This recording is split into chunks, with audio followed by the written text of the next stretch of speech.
Esta mesa nos convoca bajo el lema de la traducción. Yo entiendo una traducción no solo de un hecho literario, porque donde se traduce un lenguaje, también entran en contacto dos culturas, dos realidades. Se establece un diálogo entre poéticas atravesadas por el cruce de intercambios y experiencias vitales para conocernos mejor e integrarnos en esa patria grande que es la cultura latinoamericana. Entiendo también que conocemos muy poco de la poesía que se escribe en nuestros países. Incluso en los propios países se desconoce qué se escribe en su interior. Hoy vamos a acercarnos a la poesía paraguaya a través de Susi Delgado, Moncho Azuaga, Edu Barreto y Norma Flores Allende, nuestros invitados. Gracias a todos por aceptar participar en este encuentro. Y disculpen mi pésima pronunciación en guaraní. Tapé IAE por Aité, Córdoba P. Certificado sea. Se dice de Paraguay que es una isla rodeada de tierra. Esta es una imagen fuertemente arraigada en el imaginario popular. No se refiere solamente a la insularidad territorial, también al hecho que le tocó vivir guerras y revoluciones que resultaron traumáticos y condicionaron el aislamiento histórico. Por citar, el genocidio llevado a cabo por Argentina, Brasil y Uruguay contra Paraguay y los 35 años de dictadura de Alfredo Stroessner. En los años 60 y 70 en Argentina solo conocíamos a Augusto Rabastos y Elvio Romero como las voces más conocidas y representativas de la literatura paraguaya. Influyó para ello la edición de sus libros por importantes editoriales de Buenos Aires. Y por ahí también se vislumbraban los nombres de Josefina Pla y Rubén Valeiros Aguirre. Pero, ¿quién leyó en poesía entonces a Manuel Ortiz Guerrero, a Julio Correa, a Carlos Villagra Marsal, José Luis Aplayar, Feliz de Guaraña, Jacobo Rauquín, Roque Vallejo, Jorge Canese, Miguel Ángel Mesa, Moncho Azuaga y Susi Delgado, dos de nuestros invitados? Y más cerca en el tiempo, a Nelson Roura, Joaquín Morales, Gisele Caputo, Lía Colombino, Camila Recalde, a Edu Barreto y Norma Flores Allende, también invitados en esta mesa. Solo estoy citando a algunos poetas de los que integran la gran multiplicidad de voces existente en el Paraguay. La variedad poética en el Paraguay se acopla con otro asunto, el de la diversidad idiomática. Paraguay proclama como lengua oficial el castellano y el guaraní, aunque en el habla corriente hay un intersticio que se abre entre el castellano y el guaraní. Esta forma dialectal, pero tampoco es un dialecto, creo, se la conoce como yopará. Este fenómeno lingüístico que excede los márgenes de la normalización es el verdadero idioma paraguayo. El 50% de la población lo habla. Su carácter extraoficial es determinante de su forma agramatical.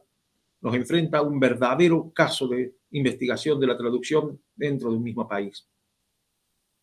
Así como hay poetas que escriben en guaraní o en español, también los hay quienes se inscriben en un campo lingüístico asociado al yopará. Uno de los impulsores de ese recurso fue Julio Correa y en tiempos más actuales Jorge Canese, más involucrado en la poesía experimental. Luego aparecen escritores que incursionan en la lengua de la triple frontera, castellano, guaraní, portugués, diluyendo los límites idiomáticos. Y en una variante aún más radical, hay un grupo de poetas que escriben en la triple lengua, incorporando otros idiomas como el francés, el inglés y el alemán.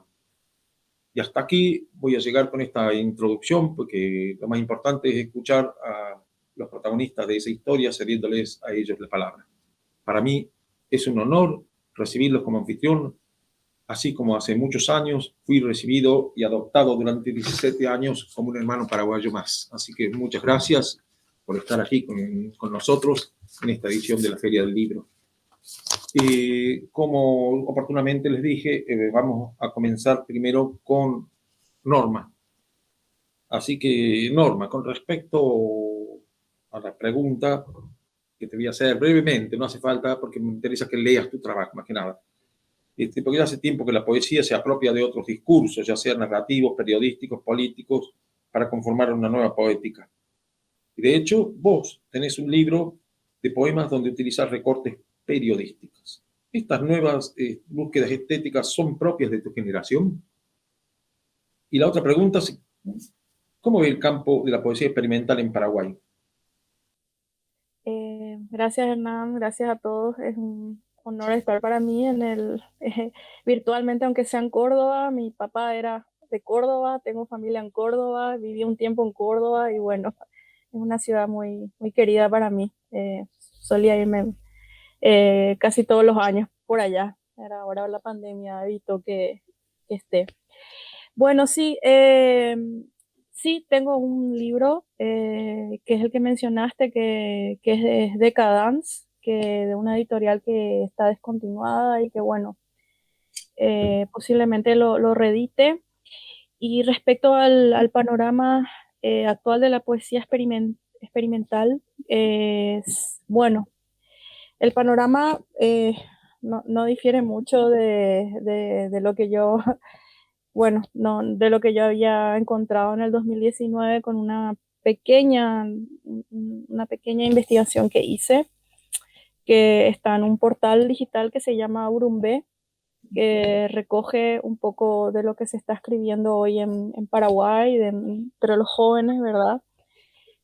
Poesía se escribe mucho, se publica mucho, pero se lee poco, se difunde poco, se conoce poco o nada, ¿verdad?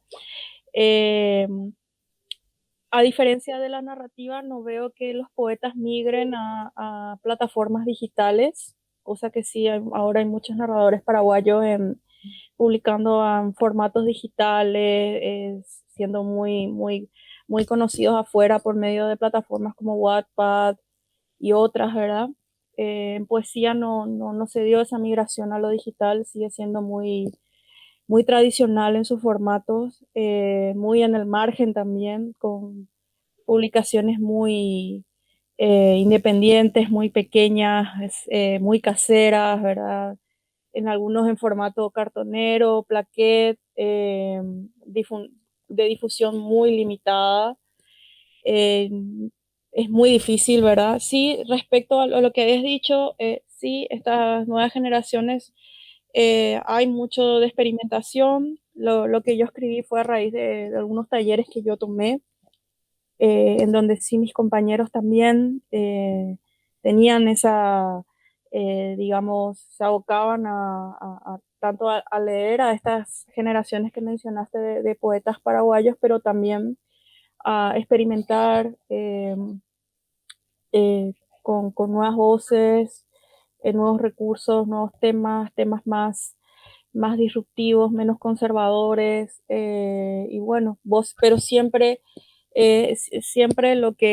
digamos, las nuevas generaciones es como que estamos en el margen, escribimos desde el margen y bueno, quizás con eso te estoy resumiendo un poco, ¿verdad? De por qué no es que no solamente se lea la poesía, se lea lo que se escribe en Paraguay afuera, sino también adentro, ¿verdad? Es como que es difícil conseguir, comprar, leer poesía paraguaya por diferentes motivos.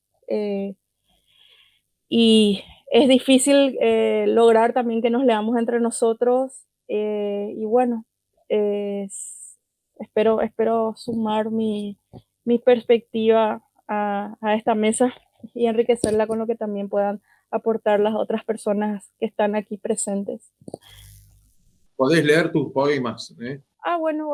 Tengo mi libro, es la reedición de mi primer libro. Es una edición portuguesa de mi libro ilustrado. Y bueno, voy a leer algunos fragmentos, no muy largos, disculpen, y agradeciendo siempre el espacio y la oportunidad.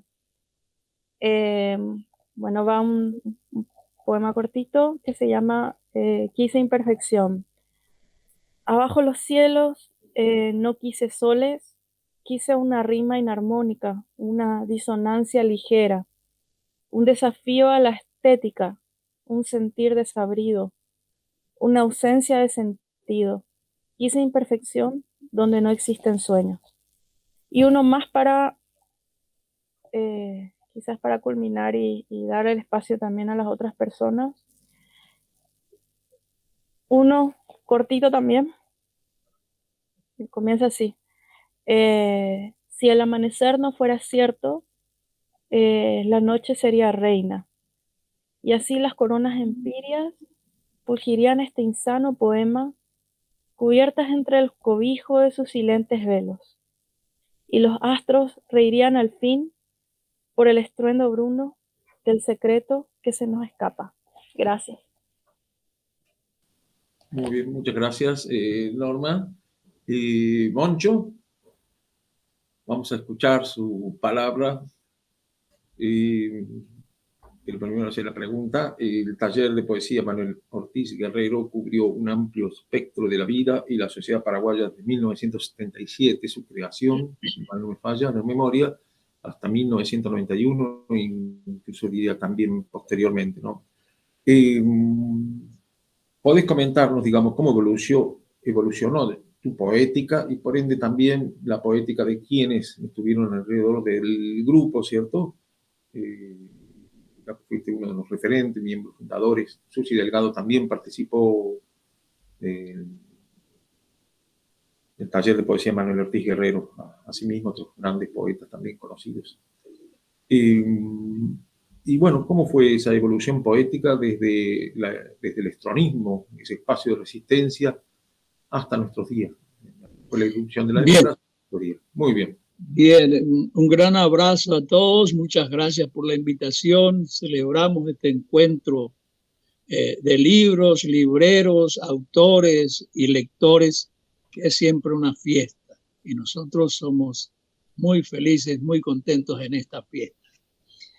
Bien, el taller Ortiz Guerrero, aunque fue un lugar de trabajo, un lugar de libertad, de discusión, de animación cultural. No tiene maestros, no tuvo maestros, directores ni dirigentes, sino era una experiencia colectiva, una experiencia cooperativa, una trinchera de combate contra el silencio, contra la marginalidad. La poesía siempre fue marginal. En ese sentido, aquellos jóvenes del taller justamente pelearon y buscaron caminos alternativos, difíciles, para hacer escuchar su palabra. En ese sentido, salieron a la calle, salieron al campo, salieron al encuentro del lector con la palabra viva, con el verso en los labios y comunicando, buscando esa comunicación con el lector, que también no podía acceder al libro, ni uno ni otro, ni el joven poeta ni el lector joven podían acceder al libro. En consecuencia, la comunicación era otra vez la básica, la elemental. Y en la formación era me lees, te leo y te comento y te cuestiono y te pregunto y colaboro contigo. Era un sentido muy cooperativo, muy fraternal de celebración de la palabra.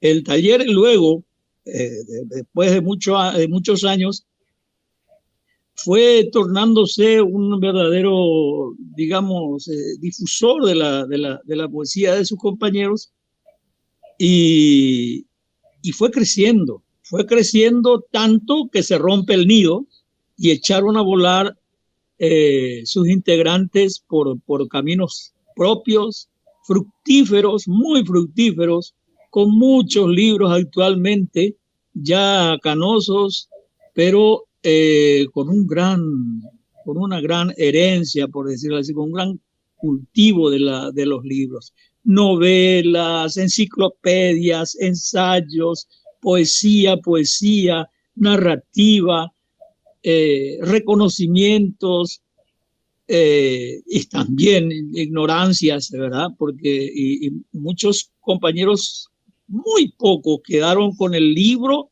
terminado, pero no publicado, ya por decisión propia, pues los méritos estaban ganados, ¿verdad? Hay verdadera literatura subterránea en el taller que no logra todavía salir, pero más por decisión propia, antes que por ofertas de publicación o por posibilidades de publicación. El taller, creo modestamente, que ha sido un espacio de gran libertad creadora y que ha dado sus frutos y que sigue dando sus frutos. Pese a la dictadura, pese a las limitaciones económicas, porque la dictadura política fue sucedida por la dictadura económica. Eso es así. Y la poesía, cuando me hablan de limitaciones, siempre tuvo limitaciones. Quizás el más grande acto poético sea romper esa barrera. Muy bien, Boncho. Bueno, ahora, por favor, me gustaría escuchar algunos poemas tuyos. Bueno, es un libro, Por las calles de la peste. ¿No? ¿Dónde estamos acá? Por las calles de la peste, ha aparecido recientemente, ¿no? Cuando el pánico amaneció.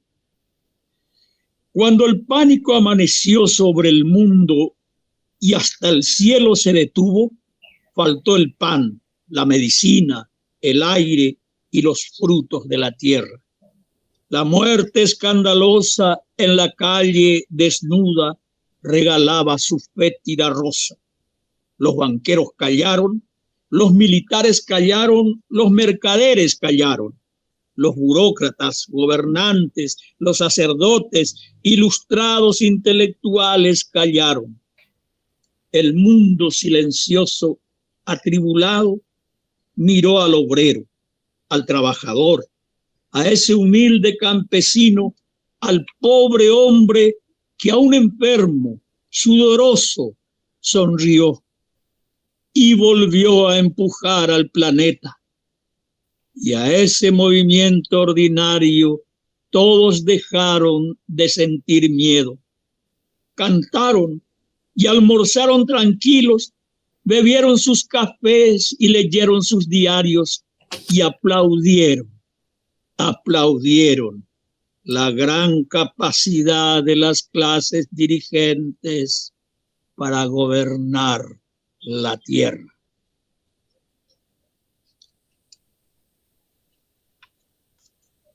Otro poemita. Y las oficinas se llenaron de corderos. En el Congreso balaban amables y traían la paz del campo, el aroma de las florecillas silvestres, esa bucólica atmósfera de los pueblos. Para el bien de todos, también anidaron las blancas palomas. Idílicas estampas eran las diarias fotografías. Una posmoderna primavera, como de plastilina ingenua, vestía la ciudad y engalanaba el aire. Invitaban a amables tertulias en los parques, música y danza y proyección de películas, y hasta convidaban con el glamour de actrices de moda la elegante, distinguida caballerosidad urbana. Y había fragancias de azucenas en las tardecitas del alma. Era la bondad de un ángel en la fuente iluminada. La alegría danzaba en las esquinas. El cordero mayor de albo vellón balaba de cuando en cuando y sonreía. Y al fin, el hada buena de la democracia, la torta a todos repartiría. Hasta que alguien dio la voz de alarma. Las patas ovinas tienen garras y las palomas no duermen de día cabeza abajo. En el sótano del Congreso, decía, en las oficinas se guardan disfraces, pieles de cordero, alas de palomas, importados avalorios de fantasía. Hay risas grabadas, quiméricas tortas, luminarias de falsa alegría. Y en la red maldita se anunció imperativo con un aullido el toque de queda. Las moralejas en las fábulas siempre niegan la poesía. Muy bien. Y ahora cedemos la palabra a la querida Susi Delgado. Bueno, Susi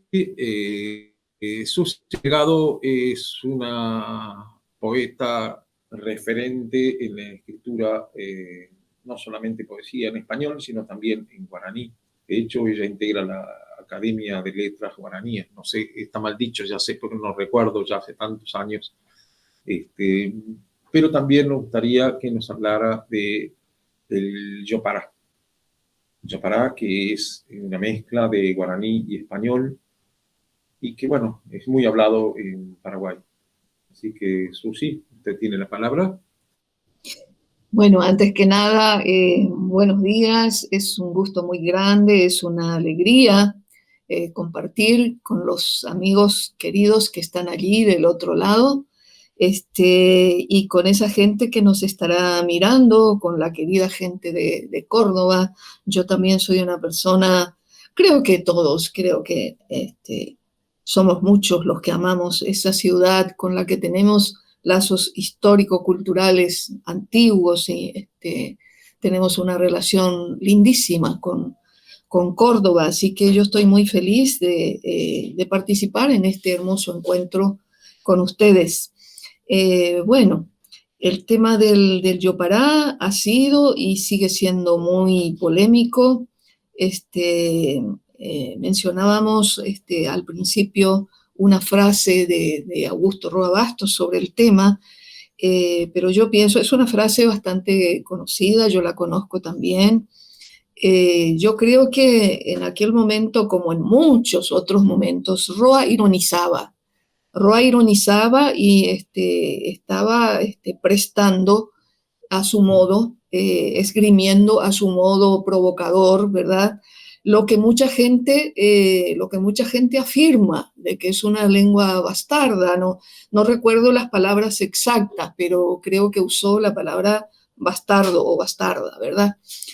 Creo que estaba ironizando porque de hecho Roa hizo amplio uso del yopará, para empezar en Yo el Supremo y en otras obras también, y además tiene otras expresiones muy conocidas de él, en donde él reconoce toda la influencia profunda que tiene cualquier escritor de lengua castellana del guaraní. Del guaraní tiene una influencia profunda, innegable del guaraní. Y él mismo lo demostró, como digo, en sus obras, ¿verdad? Se ha hecho hace unos años con la buena excusa del Año de las Lenguas, se hizo una revisión postergada y muy oportuna justamente de todas las inserciones del guaraní en la obra de Roa Bastos, y se encontró que había muchísimo. Se escribieron unos ensayos, unos estudios y unos ensayos estupendos sobre el tema. Así que yo creo que él cuando dijo aquello estaba ironizando como le gustaba, provocando como le gustaba, ¿verdad? Y en lo personal, yo soy una persona respetuosa y hasta tal vez defensora del yopará, con cierto cuidado, porque también existe algo que nos preocupa mucho a los amantes de las lenguas, a quienes tratamos de observar y cultivar a nuestro modesto modo las lenguas. También nos preocupa mucho la extinción de las lenguas, la declinación de las lenguas, la pérdida creciente de su riqueza. También nos preocupa eso. Así que yo creo que el yopará es algo vivo, es la lengua viva, y decíamos al comienzo, antes de empezar este encuentro, todas las lenguas son a su modo yopará, porque han pasado por procesos históricos, si no iguales, muy similares, de contaminación, por así decirlo. Un especialista que vino a Asunción no hace mucho tiempo, hace unos años, decía que las lenguas que han sobrevivido en el mundo son las que se han contaminado. Y odiamos mucho, tenemos mucho resquemor de esa palabra contaminación, pero esta persona, que era una de los estudiosos más importantes de Europa sobre este tema, decía que las lenguas que sobreviven en el mundo son las que se han mezclado y contaminado. Y tal vez nuestro precioso guaraní que amamos tanto y que llegó a esta altura de los tiempos, que llegó al tercer milenio siendo una de las lenguas americanas más vigorosas, tal vez se deba a eso. Yo no soy lingüista, yo no soy filóloga, yo soy solamente una modesta laburante de la palabra, como suelo decir, pero trato de observar y trato de leer lo que dicen los señores que sí entienden de estas cosas, ¿verdad? Y así he descubierto con el tiempo y así he aprendido con el tiempo a respetar mi lengua viva, la lengua de mi pueblo. Yo no puedo despreciar la lengua de mi pueblo, aunque tal vez muchas veces ya exagere un poco con ese yopará y de pronto un campesino que sería un buenísimo hablante del yopará dice sin necesidad shebrazo, dice por ejemplo, en vez de decir sheyuá, lleva moncho, ¿verdad? Ya está exagerando un poco porque tal vez tenemos que ir buscando la medida de las cosas, pero el yopará es seguramente nuestro guaraní vivo, el guaraní que sobrevive hoy en día, y los académicos, una palabra que a mí también me merece un poco de respeto, soy académica porque amo la lengua y porque me llamaron allí. Los académicos tal vez deberíamos buscar esos límites, esos cuidados, como para que también no caigamos en la pérdida cada vez mayor, en la declinación de las lenguas, para no caer en eso. Tenemos que al mismo tiempo cuidar aquellas palabras que van cayendo en desuso, tenemos que cuidarlas como si fueran joyas. Yo a veces recuerdo algunas palabras de mi abuelita. Yo tuve la gran suerte de tener como lengua materna el guaraní, ¿verdad? Y a veces recuerdo palabras que decía mi abuela y que hoy ya no escucho más. Y digo, esas son las cosas que hay que cuidar, que no caigan todavía en desuso. Esas son las joyas lingüísticas que tenemos. Así que no hay blancos ni negros absolutos en esta historia, ¿verdad? Las lenguas son instrumentos maravillosos de cultura, maravillosos de los saberes más antiguos que pueden llegarnos a través de ellas hasta nuestros días, ¿verdad? Y tenemos que ir buscando esas medidas, tenemos que ir buscando esos límites y esas medidas. Es lo que pienso yo modestamente como trabajadora de la lengua.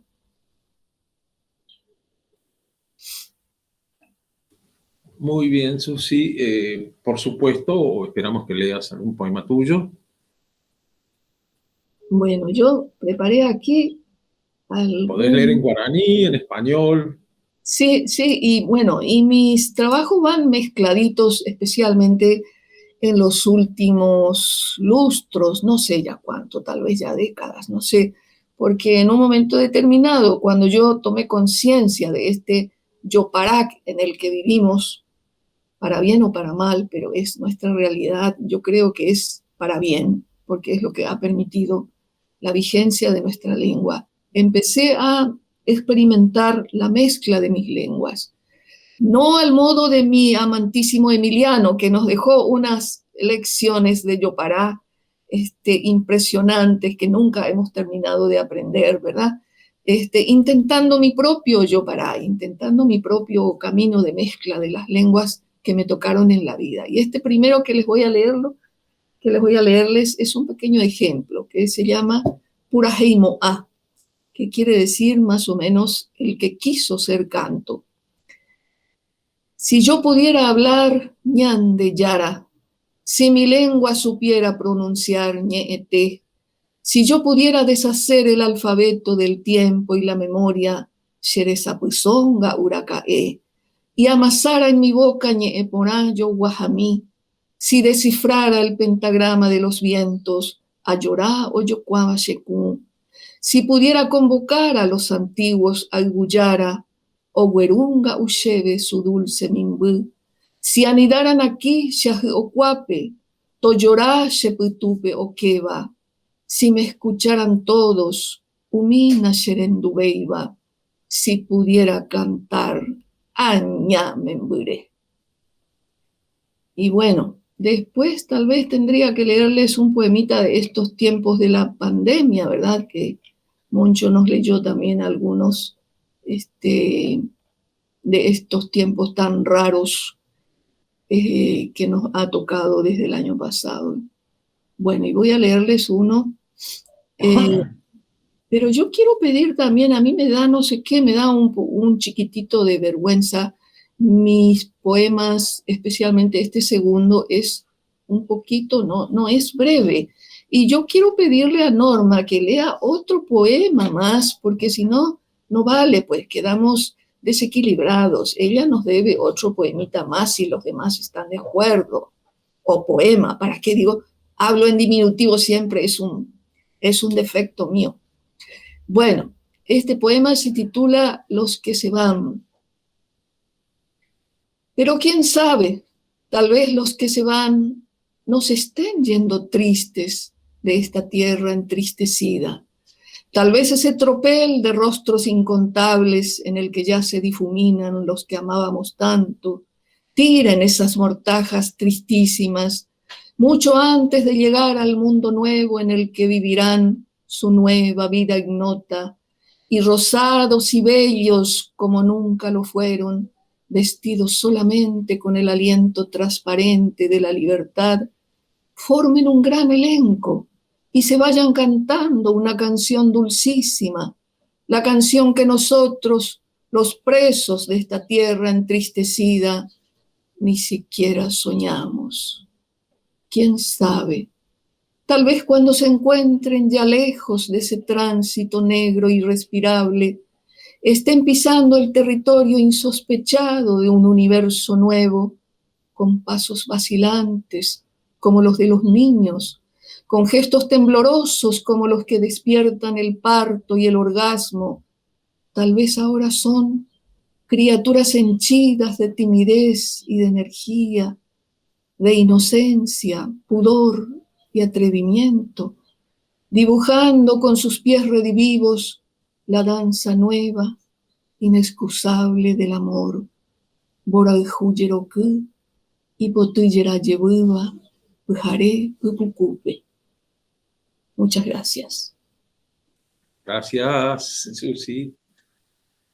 Bueno, ahora le vamos a ceder la palabra a Edu Barreto. Edu, así voy a hacer la pregunta a mansalva. En una sociedad patriarcal y machista como la paraguaya, vos publicaste un libro que se llama Primera Piedra, poesía gay bajo el agua. Como te dije antes, toda una declaración de principios. Ese mismo que está mostrando, ya espero tener uno cuando vaya a Paraguay. ¿Cuál fue la reacción y cómo lo ves vos, toda esta temática y la producción, digamos, ¿cierto?, de este tipo de poesía? No sé por qué digo esa palabra, este tipo, porque es cualquier tipo de poesía, como escribe cualquier otra persona que escribe poesía. Así que, bueno, te cedo la palabra. Gracias, Hernán, gracias, Elena, gracias a todo el equipo de este encuentro que nos permite un poco estar juntos, juntas en esta distancia que nos cuesta mucho. Y también agradecido por ser parte de esta mesa con gente que hace tanto tiempo viene batallando la poesía. Entonces, mis respetos para Susi, para Moncho y para Norma. Y para vos también, que tengo tus libros de poesía que me prestó, regaló Gabriel.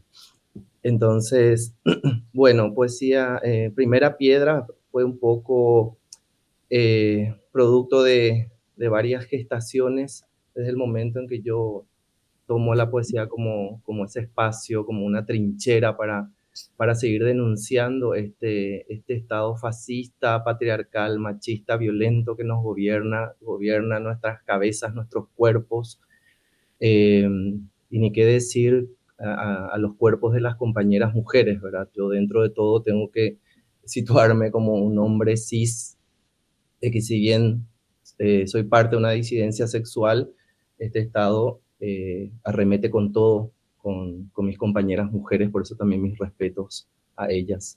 Y ni qué decir a las mujeres que que se atreven a hacer poesía, ¿verdad? Para que florezca su palabra entre tanta bosta. Primera Piedra fue así como dije, un itinerario de palabras muy dolorosas que necesitaban salir a la luz, para lo cual me reuní con gente muy, muy valiosa para mí, desde la edición, desde la ilustración, desde la corrección, la prensa del material, porque fue obviamente autogestionado. Imagínate poesía gay en un país así como este, ¿verdad? Pero igual estamos. Fue todo un debate con Giselle Caputo, a quien quiero mucho, que fue la que me ayudó a coser e hilvanar de manera meticulosa este libro, que tiene como un inicio, un fin, y fue decir, este es tu lugar de enunciación, y desde ahí te parás y decís la poesía que decís, ¿verdad? Que es una poesía, una poética de la venganza para mí, una venganza no en la confrontación, sino una venganza en esa huida de reconocerme o reconocernos en colectivo vulnerable ante este mundo que hace rato nos traicionó. Me gusta mucho la imagen o la frase de Clarice Lispector, que dice que escribir es tirar una piedra a lo hondo de un pozo. ¿Y qué es ese pozo? Y ese pozo no tiene finitud, o lo tiene, y esa agua que está vibrando o no en ese pozo, ¿qué es? Es nuestra palabra, es nuestra forma de salir a las calles y decir basta de tanta violencia, de tanto abuso, que a veces parece que no se va a terminar. Entonces, por suerte, tengo que decir que estoy rodeado en el claro de un bosque, por eso es que no me fui de este país, de gente muy valiosa que sí, que me empujó a poner en la tapa un libro, que creo que es la primera vez en toda la literatura paraguaya que se dice poesía gay, ¿verdad? A pesar de que yo sabía que iba a tirar una piedra y iba a recibir varias, pero por suerte no fueron tantas. Y me pasó algo muy curioso, porque este libro se lanzó también en Uruguay, y un poeta mexicano me dice, leí tu libro y el hecho de que diga poesía gay me parece una estética como muy de los 80s. Le dije, qué suerte que te parecen los 80, porque nosotros vivimos acá en la Baja Edad Media. O sea que creo que un poquitito nos adelantamos. Entonces, este libro se tiene que mirar desde su contexto y desde un montón de lugares de donde nos posicionamos para decir, esta es la poesía que hago, y desde acá quiero no decir un mensaje, sino encontrarme con el otro, con la otra, con el leotre en este libro, porque para mí este libro fue un lugar de encuentros. Y bueno, se lanzó, de hecho, justo en la Casa de la Literatura. Entonces esa noche, que fue el 6 de diciembre del 2018, fue una gran fiesta realmente. Entonces, puedo decirme privilegiado porque no tuve que salir de este país para vivir en mi sexualidad o mi homosexualidad. Entonces, la poesía que escribo es la poesía que me afecta, es la poesía que es mi cotidiano, que es el afectarme corporal, sexual, afectivamente con otros hombres, ¿verdad? Entonces, no sé si eso responde tu pregunta. Bien, muy bien, Edu. Por supuesto, nos gustaría escuchar la lectura de algunos poemas tuyos. Para mí, leer poesía es todo un ritual, entonces por eso les tengo que dar la bienvenida a los bienaventurados o bienaventuradas a la mesa del Señor. Y vamos a empezar desde el Génesis. Hoy estuvieron de visita todos mis fantasmas, desordenadamente, pero firmes. Lourdes Espínola.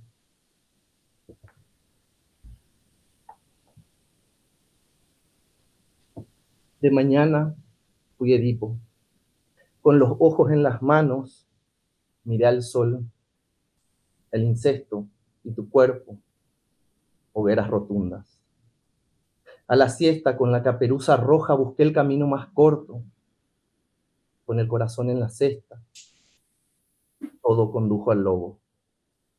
A la tarde, fui un asesino serial. Acuchillé a cada hombre con barba que se cruzó. Coleccioné dedos y cadenillas. Tu risa, imposible cortarla en tajos. A la noche fui un torturado. Caminé sobre vidrios rotos. Vendaron mis ojos para ejecutarme. Recibí golpes. No conté lo que sabía. Perdí sangre, dientes. Nunca dije tu nombre. Mañana sigo ensayando el monstruo que mejor me queda. Quizá el olvido sea un vulgar cambio de disfraz.